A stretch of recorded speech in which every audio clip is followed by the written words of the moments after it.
The idea of America turning inward is not new. America First has been a rallying cry for decades. Now, voices like Elon Musk's are bringing fresh attention to a long-debated topic.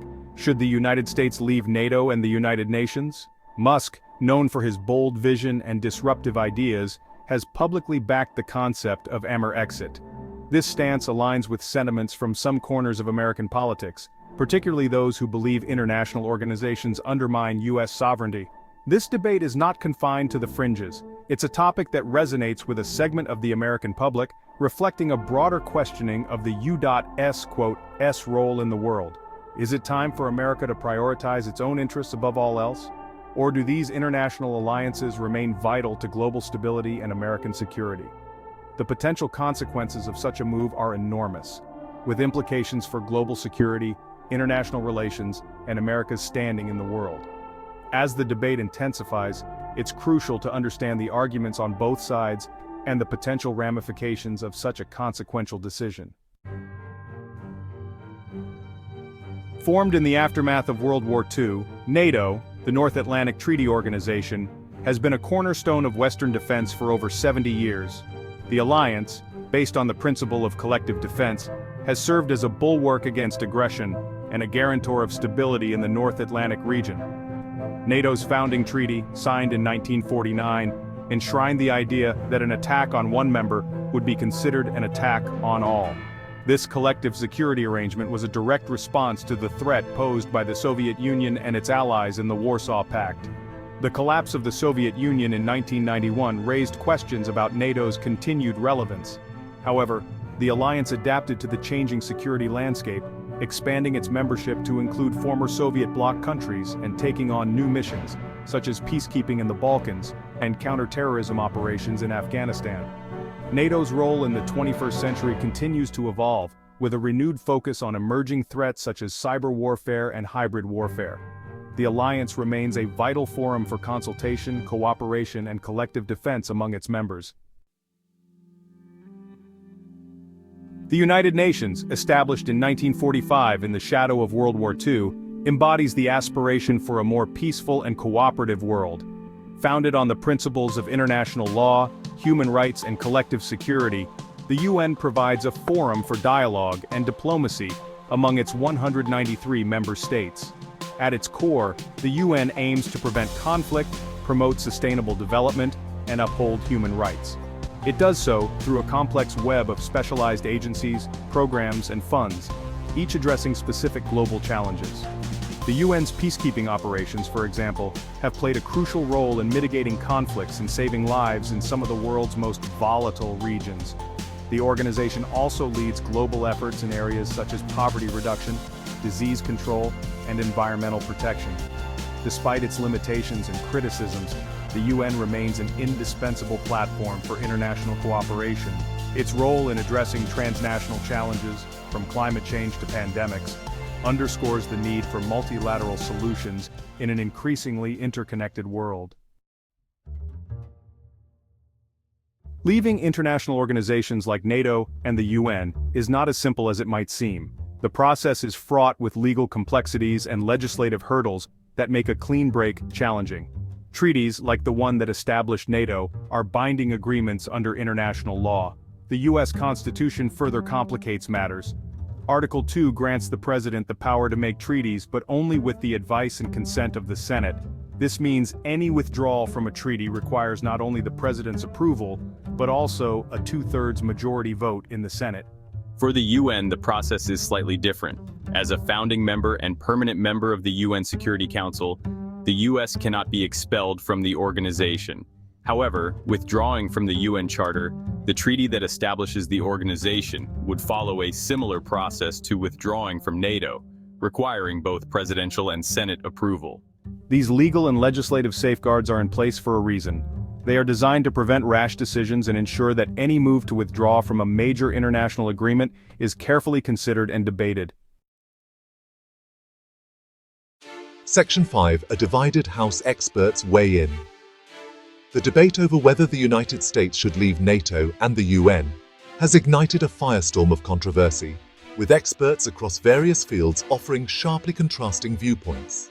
Political analysts, defense strategists, and international relations scholars are all weighing in, their perspectives reflecting the complex tapestry of arguments surrounding this contentious issue. On one side of the spectrum, some analysts argue that the United States would be better served by prioritizing its own national interests and reducing its commitments to multilateral organizations. They contend that NATO is a relic of the Cold War and that the UN has become an ineffective and bureaucratic behemoth. On the other side, many experts caution against the potentially dire consequences of a U.S. withdrawal from these institutions. They argue that NATO remains essential for deterring aggression and maintaining stability in Europe, while the UN provides a vital platform for addressing global challenges such as climate change, pandemics, and terrorism. The debate is often framed as a choice between unilateralism and multilateralism, between isolationism and global engagement. It's a debate with no easy answers, as the stakes are high and the potential ramifications are far-reaching. Section 6. Public Opinion, a Nation Divided. The question of whether the United States should leave NATO and the United Nations is not just a matter of foreign policy, it's a topic that has deeply divided the American public. Public opinion polls on the issue paint a picture of a nation grappling with its role in the world and the costs and benefits of international engagement.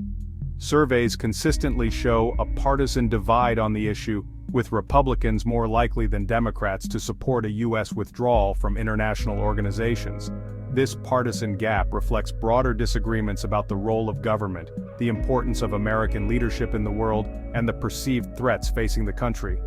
However, public opinion on foreign policy is often fluid and can be influenced by a variety of factors, including current events, economic conditions, and perceptions of U.S. power and influence. The debate over AmerExit is likely to continue to evolve as these factors shift, and as the U.S. navigates its place in a rapidly changing world. Section 7. The Cultural Impact, from Kimmel to Cartoons. The debate over AmerExit hasn't stayed confined to the halls of power or the pages of academic journals. It's seeped into popular culture, becoming fodder for late-night talk show hosts, satirical news outlets, and even animated sitcoms. This reflects not only the significance of the issue, but also the public's fascination with it. Jimmy Kimmel, for example, dedicated a segment of his show to mocking the idea of the U.S. leaving NATO, using humor to highlight the perceived absurdity of such a move.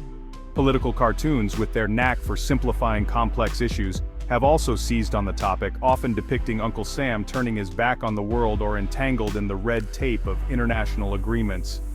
Even The Simpsons, known for its satirical take on current events, has touched on the theme of American isolationism. These cultural references, while often humorous, underscore the fact that the debate over AmerExit is not just an abstract policy discussion, it's a topic that has captured the public imagination and sparked a broader conversation about America's place in the world. Section 8. The Global Stage Redefining America's Role. The debate over AmerExit goes far beyond the specific question of whether the United States should leave NATO and the United Nations. It represents a fundamental question about America's role in the 21st century. Should the U.S. continue to be a leading proponent of global engagement and multilateralism, or is it time to prioritize national interests and adopt a more unilateral approach to foreign policy? This question has plagued U.S. foreign policy for decades, with presidents from both parties grappling with the tension between isolationism and interventionism. The end of the Cold War and the rise of new global powers like China have only intensified this debate. Proponents of a more assertive foreign policy argue that the U.S. has a moral obligation to promote democracy and human rights around the world, and that its leadership is essential for maintaining global stability. They point to the dangers of a world without American leadership, arguing that it would be a more chaotic and dangerous place. On the other hand, critics of an interventionist approach argue that the U.S. has been bogged down in costly and often counterproductive foreign adventures. They call for a more restrained foreign policy, one that focuses on protecting vital national interests and avoids entanglement in distant conflicts. Section 9. Conclusion: A Crossroads of Global Engagement. The debate over AmerExit is ultimately a debate about values, priorities, and America's vision of itself in the world. It's a debate that reflects deep divisions within American society and within the halls of power.